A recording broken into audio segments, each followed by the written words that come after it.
আমি ধন্যবাদ জানাচ্ছি। ঢাকা শহরে যে আন্দোলন হয়েছে সেই আন্দোলনের প্রধান ভূমিকা রেখেছে এই আব্দুল্লাহপুর বা উত্তর এলাকায় আমাদের এই উত্তর অঞ্চলের 7টি থানা। বন্ধুরা আমার, আমি সেই জন্য আমি আমার ব্যক্তিগত পক্ষ থেকে তাদেরকে ধন্যবাদ জানাচ্ছি, অভিনন্দন জানাচ্ছি।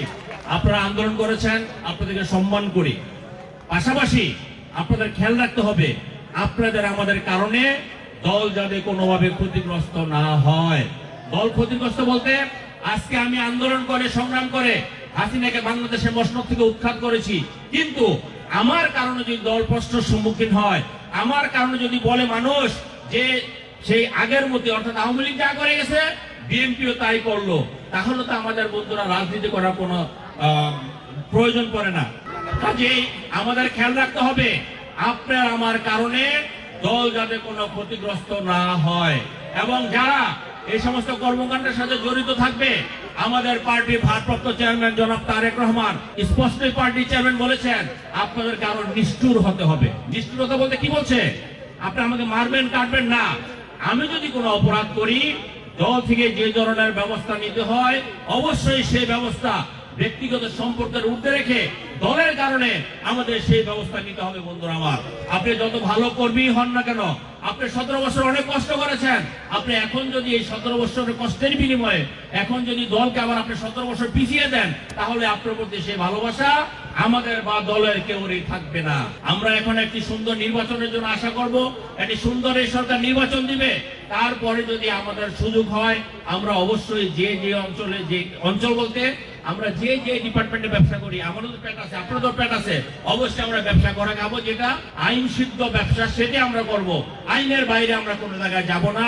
আমি আপনাদের আবারও অনুরোধ করছি, আপনারা অনেক কষ্ট করছেন এবং আর কিছুদিন কষ্ট করেন, ধৈর্য ধরেন, অবশ্যই আপনাদের আমাদের এবং এই দেশের জন্য ভালো কিছু হবে। আমি দু একটি কথা বলবো। আপনারা জানেন গত 9 তারিখে আজকের সমন্বয়কের যে একজন সমন্বয়ক আছে সার্জিস আলম একটি কথা বলেছে। তিনি কি বলেছেন? তিনি বলেছেন গত 20শে জুলাই তিনি বিএনপির হাইকমান্ডকে বলেছিলেন যে আমরা শেখ হাসিনার বিরুদ্ধে একটি বড় পরিকল্পনা করছি, আপনারা আমাদের সাথে থাকেন, কিন্তু বিএনপির হাইকমান্ড থেকে কোনো ভালো আনসার পাওয়া যায়নি। এই কথাটা সার্জিস আলম বলেছেন, তাই না? আমি একটি কথা বলতে চাই সার্জিস আলমকে। সার্জিস আলম হলো ছাত্রলীগের সাদ্দাম অনুসারী, ছাত্রলীগের সাদ্দাম অনুসারী, পঞ্চগড়ের বাসিন্দা, ছাত্রলীগের অনুসারী, এবং ঢাকা বিশ্ববিদ্যালয়ে যে নির্বাচন হয়েছে সেই একই প্যানেলের নাহিদ হাসান, যিনি 8 দফা অর্থাৎ সংস্কারের যে 8 দফা, সেই 8 দফার কারিগর, সেই কারিগর কর্তৃক বহিষ্কৃত, 19শে জুলাই বহিষ্কৃত এই নাহিদ আলম। যখন তাকে সমন্বয় থেকে বহিষ্কার করা হয় তখন তিনি শেখ হাসিনার কাছে গিয়ে বলেছিলেন যে শেখ হাসিনার সাথে দেখা করেছেন এবং বলেছেন আমরা সংস্কার, কোটা সংস্কার নিয়ে আমরা আন্দোলন করেছি এবং আন্দোলন করছি, আমাদের মূল দাবি কোটা সংস্কার, আমাদের অন্য কোনো দাবি নেই। তিনি 19 তারিখে শেখ হাসিনার সাথে দেখা করে এই কথাগুলো বলেছেন এবং পরবর্তীতে শেখ হাসিনা বলেছে কোটা সংস্কারের নেতৃত্ব এখন তারেক রহমানের হাতে এবং জামাতিদের হাতে, বিএনপি জামাতের হাতে। আজকের পর থেকে বিএনপি জামাতের বিরুদ্ধে সমস্ত প্রশাসনকে বলে দিলেন সবচেয়ে কঠোর হয়ে তাদের বিরুদ্ধে ব্যবস্থা নিতে হবে।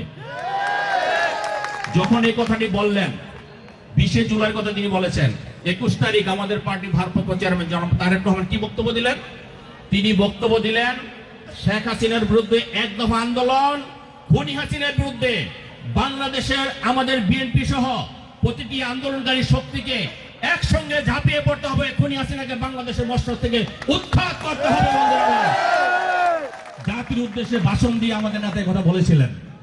আপনি একজন আওয়ামী লীগের নেতা বা আওয়ামী লীগের কর্মী বা ছাত্রলীগের গন্ধ আপনার সাথে আছে, আপনি আন্দোলন নিয়ে আপনাদের কাছে মানুষের অবিশ্বাসও ছিল, তাহলে আপনাকে বিএনপি কি বলবে না বলবে সেটা বিএনপির ব্যাপার, আপনাকে তো বিএনপি বলবে না বিএনপি কি করতেছে।